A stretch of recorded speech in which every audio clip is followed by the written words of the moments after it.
starter. I think you guys have seen it as well. We just need to get him right.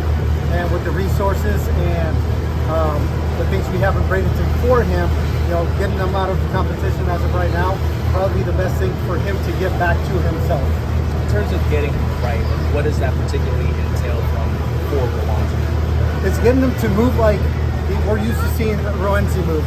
A couple of things with his delivery. Throughout the delivery, one of the things we saw in particular, just the stuff through his hips. He's moving a little bit slower than what we're used to seeing and what's the norm for him. So that would be one of the first steps of getting him to really rotate and move as fast as he was before. Oscar, how much of it too is maybe psychological? Just getting, I know, stripping away the competitive environment, but how much do you guys maybe have to reinforce to him his ability, that sort of thing? No, absolutely. And the psychological part of it, you take him into a bullpen, and the first couple of bullpen appearances went really well. But one of the things of moving from a starter to a bullpen role, everything kind of speeds up. You're not scheduled for your outing. So one of the things that, like the work in between, we also want to be very careful in how we're doing the work and not overwhelm them in terms of workload. And I think this gives us an opportunity to be able to do that in a controlled environment. Quinn Priester, what have you heard, seen? What can fans expect out of him on Monday? A pitcher.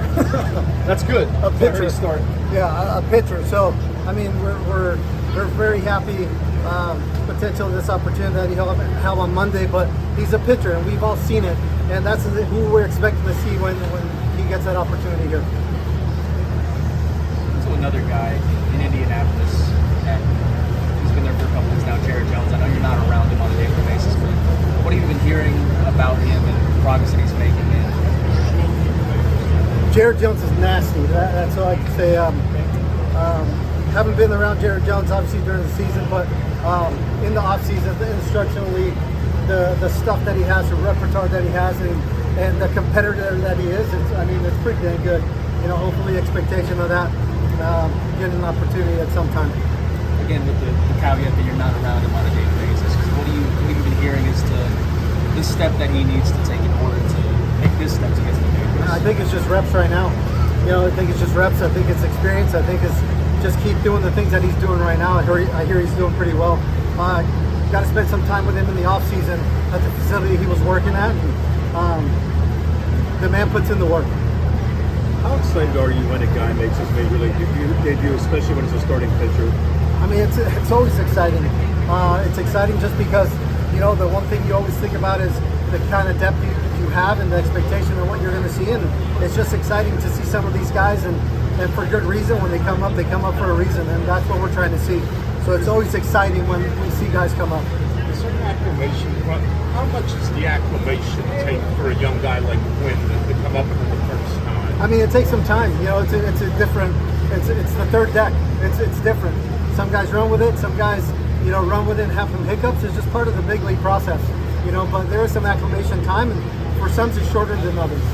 How much pressure is there as a pitching coach when you've lost 3 guys that were expected to be in your starting rotation, 2 to injury and 1 to a developmental plan?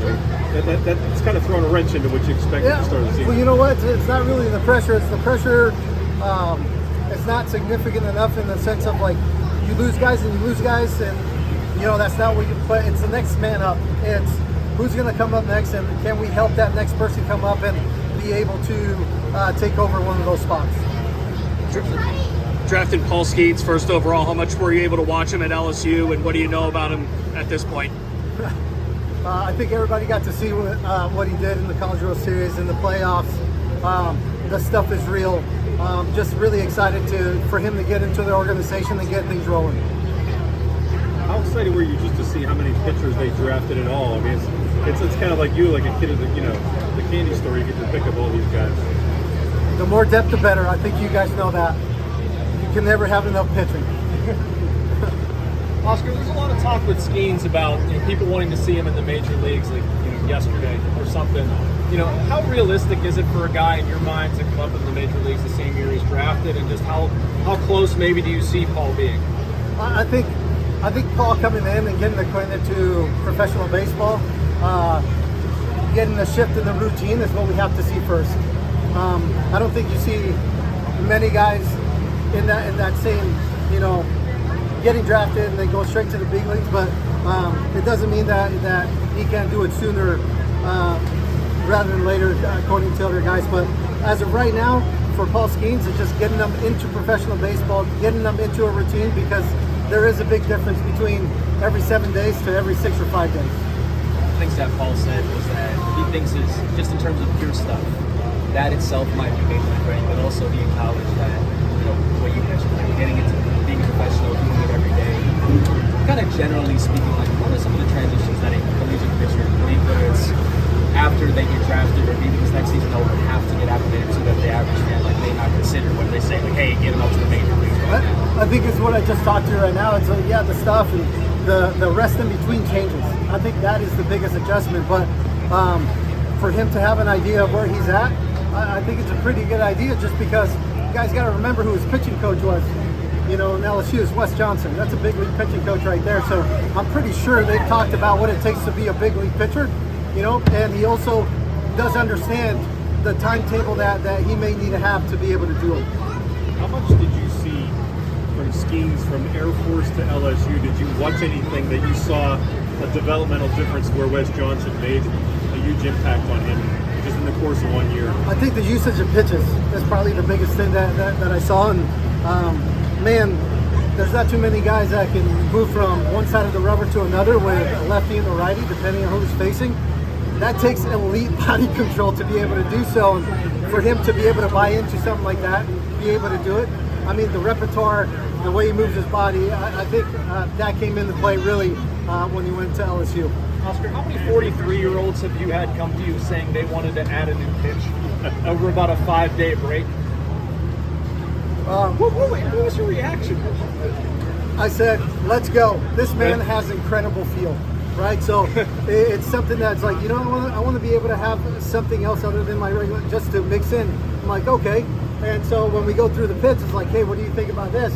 Is it good? Is it not? Well, if we were able to do this to this pitch, kill bird on it, then it would be a real pitch for you.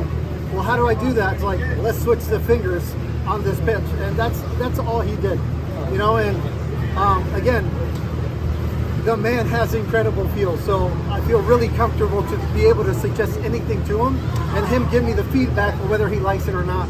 And ironically enough, it worked right away, so that's what we moved on with. I was going to say, how incredible was it to see a guy incorporated as quickly as he did? Because I heard he was tinkering with his bullpen and then went out there and started throwing it in the game. He did. He went from one bullpen to throwing it in the game. Again, that's incredible trust in himself to be able to make that adjustment. And sometimes that's all it takes. And when you're looking at what he's done and you're looking at a team that prepares really well, you can prepare all you want, but you can't prepare for what you haven't seen. And I think that's what that outing was a lot of yesterday. How easy is it to, I know it's not the first time you thrown a split finger fastball, but how easy is it to pick that up? I mean, or how difficult is it to pick that up? He had a hybrid of it already, so for him it wasn't very difficult. If you're just introducing a brand new grip, brand new pitch, it becomes difficult. But he had something just like it. It was just, again, a small adjustment that he bought into him, and he took off with it.